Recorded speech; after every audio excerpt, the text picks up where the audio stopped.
এই যে আমাদের সোনারঘাটের পোলা যে কয় যে আস্তা শরীর লই আমরা হলজিয়া, এই যে ব্যারিস্টার সুমন একজন মন্ত্রীকে, প্রতিমন্ত্রী, বিমান ও পর্যটন মন্ত্রী, উনাকে হারাইয়া সে প্রায় 1 লক্ষ ভোট, 1 লক্ষর উপরে ভোট বেশি পেয়ে সে কি করেছে? পাস করছে। এটা কি সুর বাটপারি করে না জনগণের মন জয় করে? কথা বলুন ঠিক কিনা? সেই জন্য আপনি সমাজের মধ্যে এমন জীবন তুমি করিবে গঠন, মরিলে হাসিবে তুমি খাদিবে ভুবন। কথা বলুন ঠিক কিনা?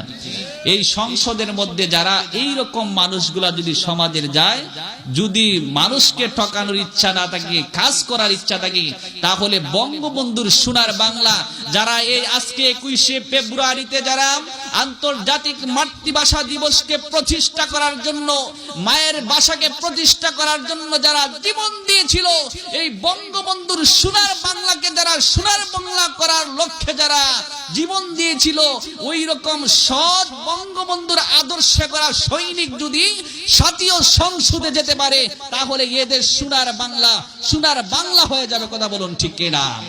আওয়াজ দিয়ে বলুন ঠিক কিনা? সেই জন্য কি করলো সেটা দেখার বিষয় না, আমার ইমানটা কতটুকু আছে আমি সেটা যাচাই করতে হবে। কথা বলুন ঠিক কিনা?